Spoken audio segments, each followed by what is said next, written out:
Well, hi everyone, and welcome to Buffett and Beyond Research, and we are into ETFs Lesson 2. So how to hedge the top stocks in your ETF, Lesson 2 for September 23rd, 2023.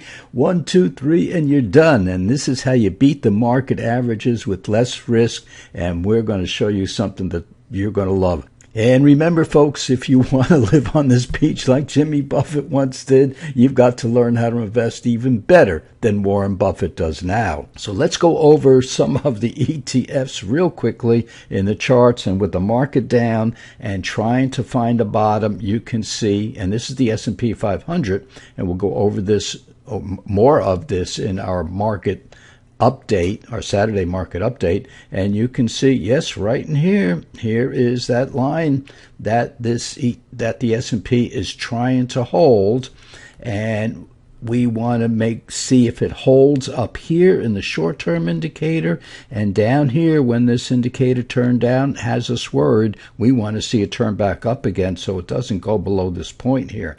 And you're going to see all these ETF charts look exactly the same. And let's look at the technology. Yep, we're right in here. And you can see the technology did come down to this point, which was right here. And this time it did not come down to that point, which is a good sign in a way, as long as the market does turn around. Down here, we have the same intermediate term indicator pointing down. We want to see that turn up this coming week. And we have the semiconductor ETF, same thing. We have the problem we have here is that this red line is the 200-day moving average, and it fell below that. Now it's turning up again, trying to fill in this gap right in here. And here's that point again. You can see all these charts are making the same points. And what we want to see is a down day, say, on Monday, and then a really nice up day on Tuesday. So we'd like to see a formation just like this taking place once again, because we did come a ways down with some pretty heavy selling this past week. Intermediate term indicator still turning down. Looks like, if you look really close and pray a lot, it looks like this black line is just starting to turn up a little bit. And then we have the transportation, same thing. We have this line in here. It's been support before, and this is the 200-day moving average, so it hasn't fallen down below that. But we can see that this intermediate term indicator never went positive, so that has us worried, because as the transportation goes, so goes the S&P 500, and we worried a little bit about this, but boy, we are really oversold. We're down below this zero line in here, and it should be turning up in here sooner or later, folks. Now, the big question that was asked of me, because we put out a how to hedge your ETF letter last week, we got an unbelievable response from it. And one of the questions that was asked, and that's very, very important, is that, now I just take it for granted because this is what I do, but then for you folks just learning this, this is very, very important. How do we pick the best ETFs out there? And what we do, or what I do, is I go back 5 years. Now, this black line is the S&P 500. And remember, our whole theory is to take the best stocks out of an ETF and try to outperform not only the ETF, but certainly the S&P 500. Why the S&P 500? Because over any 10-year period, 96% of professional money managers that manage the publicly traded mutual funds, 96% of them cannot outperform the S&P, this black line, over any 10-year period. So why don't we go into ETFs that are beating or coming close to beating the S&P 500? Because us folks using clean surplus research know how to find the best stocks in any index or any ETF. So if we can find the best stocks in these ETFs, and we believe we can because we've been doing it for a long time. So if we can find the top stocks in these ETFs, and these ETFs are already outperforming the S&P 500, well, then our top 5 to 6 to 7 to 8 stocks in each ETF should way outperform the S&P 500 and outperform the ETFs themselves. So I take the ETFs and I go over a host of them each week and I plot them against the S&P 500. Because don't forget, there's thousands of ETFs out there, folks. So I plot them. I go into industries first and then pick ETFs from an industry and then see if it outperforms or comes close to outperforming the S&P 500. And right now, we have housing, we have healthcare, we have the transportation, we have the technology, and we have the semiconductors all in this group. So let's go with that group for now. And then what we do is we find the stocks with the clean surplus ROE, and you can use our computer program for this. Find the stocks with the highest ROE, and we want to see them above 20%. So we pick the 5, 6, 7, 8, 9 stocks that have ROEs above 20%. And so that's what we're looking at right here. And we'll take the end of last year's price, today's price, and we find out how this particular ETF is doing. Now, in this case, and we're going to bring up two cases, so the next one's very important also.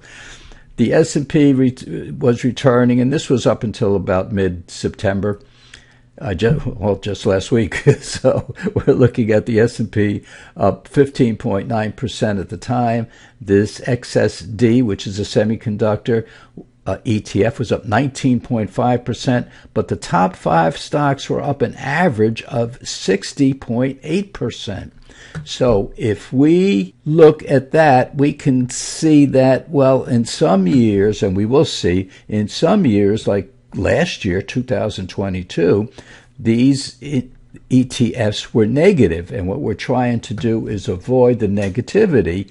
And what we do is take the top 5 or 6 or 7 stocks and we short the ETF itself. So we go short the ETF, we go long our top stocks, and what do we come out with? In this case, we come out with a positive 41.3%, and we were pretty much hedged in here. So that means in a down year like 2022, which we're going to see in a moment, in a down year, we're not going to fall down as far as the ETF. We're going to maybe go down a little bit, but nowhere near the S&P or the QQQs or the NASDAQ, and that's the whole key to long and short. So now you can go just long, if you're younger and you say, hey, I'm going for it. I got a lot of years to go here, and we're going to come out positive in the semiconductors, and as long as we pick the right stocks in the semiconductors, in the technology, and on and on and on. So right now, the long and short, where we're hedged, gave us a 41% return so far this year. But it doesn't always work out that way. All right, let's go to the year 2019, and we're using the transport industry here, and you can see that we have all the stocks above 20%, and the S&P was up 28.9%. It had a very good year in 2019. And the transportation was up 18.5%. So we saw in one of the first slides that the transportation doesn't quite keep up with the S&P 500, but it's close. So what did the top stocks perform as? Well, 23.9%. So 23.9%, but the ETF itself was up only 18.5%. So when you subtract the short ETF from the gains in the long positions of these stocks, we get a 5.4% return. Okay, but what does your client say? What do you say? Gee, the S&P is up 28.9%, and I'm up only 5.4%. So our next step is to take 5 or 6 of the top ETFs, because just because the transport ETF long-short strategy only returned 5.4%, there are other ETFs that returned higher. So you want to do this with more than one ETF. You want to put 5 or 6 ETFs together, and that's where we're going. That's what we didn't have in last week's lesson number 1. We just got this far that you see right here. So let's go to 2019, 2020, 2021, 2022, and 2022 was a pretty bad year all the way around. So and we showed this last week also. 2022 saw the S&P 500 down 19.5%. But don't forget the NASDAQ and the QQQs. And what are the QQQs? They're the NASDAQ top 100 stocks minus any financial stocks, down 34%. So if you had any of those indices, your portfolio was hurt. And with the long and short, and we are in the home construction now. We're still on one ETF. This was home construction. We were only down 4.8%. But if you had the top stocks without hedging, you were down 31.7%. So now, look at these other years. They're phenomenal performing years. But when you're down 31%, 31.7%, what do you tell your client when the S&P is only down 19.5%? Because that's what everybody looks at. Now, again, the QQQs and the NASDAQ were down 34%, but that doesn't help you when you're talking to your client, and it might be an older person. In this case, we use $3 million, but he doesn't want to lose almost $1 million in any one year because he doesn't know what's going to happen in the following year. And so you lose a client. Or if this is your portfolio, you just lost almost $1 million. So the long and short is for people who really don't want to lose money. They'll sacrifice some of the upside. And let's look at this. So the average return of the home construction, long and short, over these 5 years, or 4 3/4 years, returned 13.2%. Now, the market averages returned 13.7%. But don't forget, the market averages, the biggest drawdown was 19.5%. But in our portfolio that performed almost just as well as the S&P 500, the most we lost in any one year was 4.8%. So you see where we're going, folks. We want to outperform the S&P 500, but we want to do it with less risk. And there we go. Now, here comes the good part, folks, so hang on to your hat. If we took all the best and the worst of these 6 ETFs, so these are some of our favorite ETFs. We have a couple of more, but 6 is enough for this. Now, again, the largest loss for the S&P 500 was 19.5%, and that was 2022.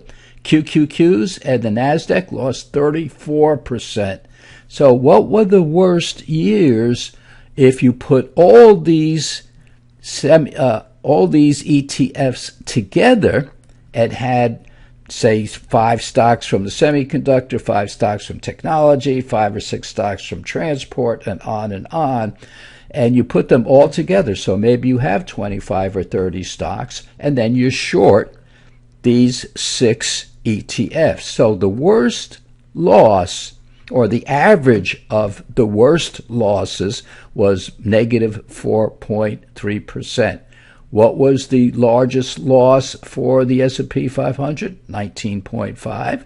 What was the loss for the QQQs and the NASDAQ? Negative 34%. So what was the average return over these 5 years? We're doing 2019 through last week, as I'm recording this, of 2023. So we're looking at 4 3/4 years. What is the average return of the S&P 500? 13.7%. What's the average return if we put these 6 ETFs together and were hedged? So that's what the short part of this means. Long means you bought the stocks. The short means you shorted the ETF itself. So if you were long and short, you gained 15.2%. So in other words, you beat the market average. You beat the S&P 500 by 1.5 percentage points. That's per year. This is per year now. And what was your biggest drawdown, your biggest loss? Negative 4.3%. What about the S&P 500? It returned less than our portfolio, and its biggest loss, 19.5%. And don't forget the QQQs, because the QQQs will follow the semiconductor and the technology quite a bit, folks. QQQs down 34%. What were our losses? The biggest loss was the semiconductor at 11%, but if you had all these ETFs and you averaged them out, your biggest loss was a negative 4.3%. Your gain was 15.2%. Now, some of you are going to say, what if you weren't short the ETF? What if you were strictly long? Well, these were your biggest losses in each of the ETFs. So the average was a negative 23.1%. But these are the average long. If you weren't short at all and you're only long the top stocks in each of these ETFs, you would have returned 47.4%. Now, folks, this is back tested. So don't forget, we may not have had or may have had other stocks in some of these ETFs. Even though we like to say if you find a good stock, you want to stay with it until it's not a good stock anymore or it's replaced by something else. So when you look at this and you say, well, if I took these 6 ETFs and bought the best stocks in there, I on average would have returned 47% a year, and my biggest loss would have been 23%. Well, I'm a younger person. I'm putting money in the stock market every year. I can sustain a 23% loss. But what about your other clients? Your older clients who say, I don't want a 23% loss, then you hedge for them. But some of you are over here looking at the non-hedged returns and saying, oh my gosh, I will certainly take my chances and go with the best stocks, because a negative 23% is not much more of a loss than if you bought the S&P 500 index. Now, remember what Buffett says. Let me bring that in here right now.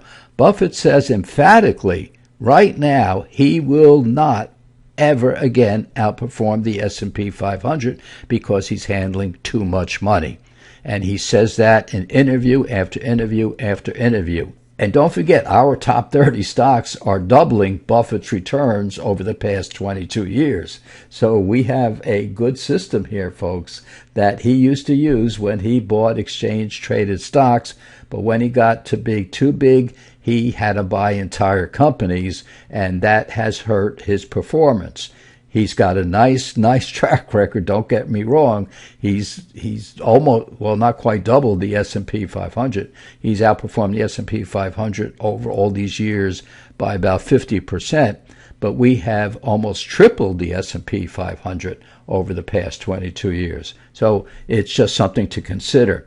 Point I'm bringing out is what he says now to people, and his kids and grandkids. He says to people to go out and buy the S&P 500, because I listen to all his tapes, folks. That's what I have my iPhone for. It's to listen to Warren Buffett and not to talk to other people so much. So Buffett continues to say he's not going to be able to outperform the S&P 500 going forward, and for people to go out and buy the S&P 500. That's his word to the world of investing. Well, if the S&P 500 over the past 5 years, over this time period, was down as much as 19.5%, and you're buying better stocks now, and you're only down at worst 23%, but your gain is what? Almost quadruple the S&P 500. So here's something for you folks that don't want to hedge. You're younger, you want to buy the best stocks. Yeah, you're going to have to go to our newsletter, use our computer program, or we give you these portfolios all the time and we keep up on them. And so you get those letters all the time from us. Or if you want to be long and short and say, I don't want a big drawdown at all, I don't even like losing 4%, but you're in the stock market and you're going to lose something someday. The thing is to keep it at a minimum, and I want to outperform the S&P 500 because Warren Buffett says most people out there cannot outperform the S&P 500, and he says to invest in the S&P 500, but we can do better than that and still be hedged on the short side. So, folks, that's what we want to do, and we tell you how to do this. I got a lot of letters saying, send us the names of some money managers who do this, and if you email us at, you can go to buffettandbeyond.com, you'll find our email there. Email us, and folks, we'll give you the names of a money manager closest to you, or one of our best money managers. So we'll tell you who they are, and meanwhile, folks, we want to keep investing in the very best stocks, and we want to hedge too. And some of you who are younger don't need to hedge, and you just buy the best stocks and just keep up with them from our newsletter, and we are happily skipping on our way to spend time at the beach. So, folks, remember, if you want to live on this beach and walk on this beach like Jimmy Buffett used to do, you've got to learn how to invest even better than Warren Buffett does now. And you probably want to look at our portfolios and say, wow, we can't find any that are outperforming these portfolios. So, folks, you go out. We had a tough week this past week in all the portfolios. So go out, clear your head, be with your family, be with your loved ones. You stay safe, and we'll see you back here next time.